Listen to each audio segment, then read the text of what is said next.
Vamos a ver la integral definida como un límite.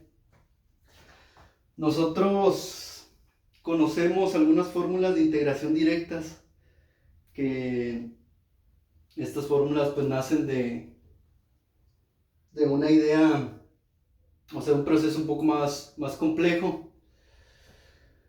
Entonces nosotros podemos identificar la integral definida con un límite a hasta b de una función con un diferencial de x. Que pues en este caso, si observamos esta gráfica, la integral definida de a hasta b de la función vendría siendo esta área en color rojo de a hasta b de la gráfica de la función. Entonces esta área, para obtenerla, y suponiendo que no tenemos un formulario para resolverla directamente, tenemos dos maneras de obtener esa área, una aproximación a esa área.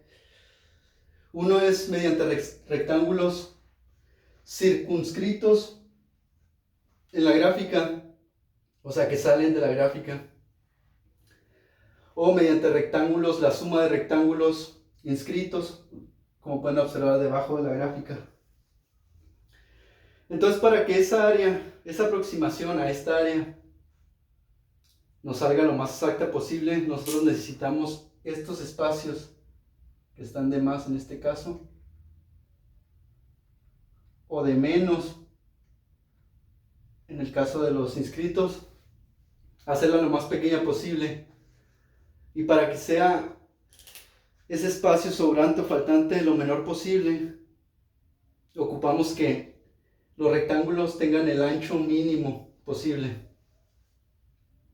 Entonces, para lograr esto, sumar los rectángulos con el espacio más pequeño posible, utilizamos el límite, que ya lo vimos en cálculo diferencial. Y para sumar la gran cantidad de rectángulos que se forman, ocupamos hacer la sumatoria. Entonces, como estamos hablando de sumar rectángulos,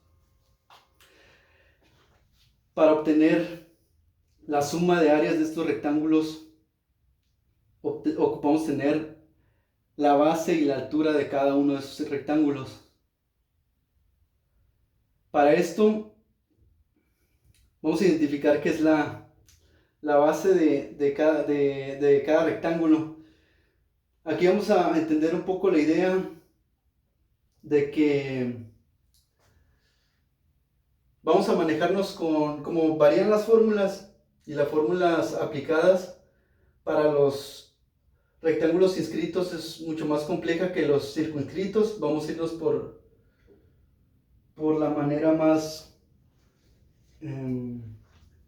fácil de resolverlo, que es utilizando las fórmulas de los circunscritos, que son las que los que podemos observar aquí en azul principalmente.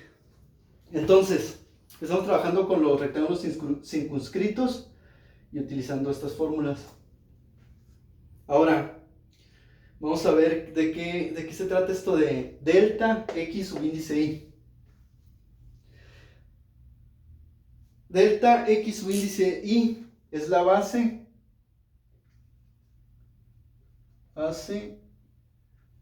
de todos los rectángulos. Es la base de todos los rectángulos. ¿Por qué? Porque es b, le restas a, te queda este espacio entre n. ¿Y qué es n? El número de rectángulos. Entonces, si nosotros dividimos el espacio entre el número de rectángulos, obtenemos el ancho de cada uno de estos rectángulos. Este ancho, este ancho, este ancho, este ancho, este ancho. Entonces, debido a esa fórmula, el ancho para todos los rectángulos es el mismo. Por lo tanto, por eso lo puse todos. Entonces, esta es la fórmula para la base de todos los rectángulos que contiene desde A hasta B. Ahora, ¿qué es XY? XY, si observamos la fórmula dice A más delta XY, que es delta XY el ancho de todos los rectángulos. El mismo ancho. El ancho de este rectángulo es el mismo que este, es el mismo que este, es el mismo que este, es el mismo que este, es el mismo que delta XY. Entonces, si comenzamos en A, aquí está la letra A, y le sumamos el primer ancho del rectángulo, vamos a obtener una longitud desde A hasta el mismo ancho. Y esa longitud, si la sustituimos en la función, nos da f de xy. O sea, esta posición en x que tiene A es A, el valor de A, o sea, la distancia desde 0 hasta A, más delta xy. Como aquí a la izquierda no hay rectángulos, entonces sería A más 0. Entonces tenemos esta posición de A en x. Y esta posición de A en x nos sirve para sustituir en la función color azul y obtener una altura f de xy. Entonces la y representa que se va a ir saltando posiciones. Esta es la x0. La primera posición es x0. Ahora aquí tenemos x1. ¿Qué sería x1? Es el valor de A más el ancho del rectángulo más esto. Entonces ya tenemos una distancia desde 0 hasta x1. Y este x1 lo utilizamos ¿para qué? Para obtener f de x1, perdón. Este era x0. Y así sucesivamente. Si queremos sacar x2, ¿qué sería x2? Es A, siguiendo la fórmula, más la distancia de x2, que es toda esta. Entonces nos ubicamos en otra posición, por lo tanto, si estamos en esta posición, lo proyectamos, es otra altura. x2. Entonces, ¿qué estamos haciendo? Estamos sumando las bases estamos multiplicando las bases de los rectángulos por las alturas y después sumándolas. Esto de aquí,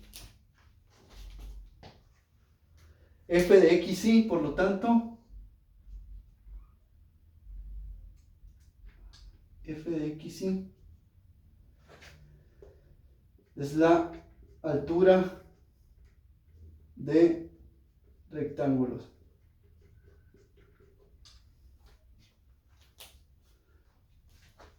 Entonces, lo que estamos haciendo aquí, en resumen, es realizar la multiplicación de la base por la altura de cada rectángulo. Tenemos este símbolo, notación sigma, que es una sumatoria, lo que indica que estamos sumando el área del primer rectángulo, más el segundo rectángulo, más el tercer rectángulo, más el cuarto rectángulo, hasta todos los rectángulos que sean. Y como esperamos el valor más aproximado a esta área, los puntos que señalé aquí color negro, los espacios que sobran, tienen que ser los mínimos. Y para que esto sea lo mínimo, el número de rectángulos tiene que tender a infinito. O sea que, mientras estos rectángulos se sigan haciendo más chiquitos, los espacios color negro que puse aquí se hacen más pequeños, por lo tanto nos aproximamos más al área. Entonces, la definición de integral definida como límite está en que es la suma de áreas de rectángulos donde el número de rectángulos tiende a infinito. Entonces vamos a ver a continuación un ejemplo de qué se trata el aplicar las fórmulas, que realmente con esto vamos a entenderle un poco más a la idea y es un poco más sencillo al aplicarlas.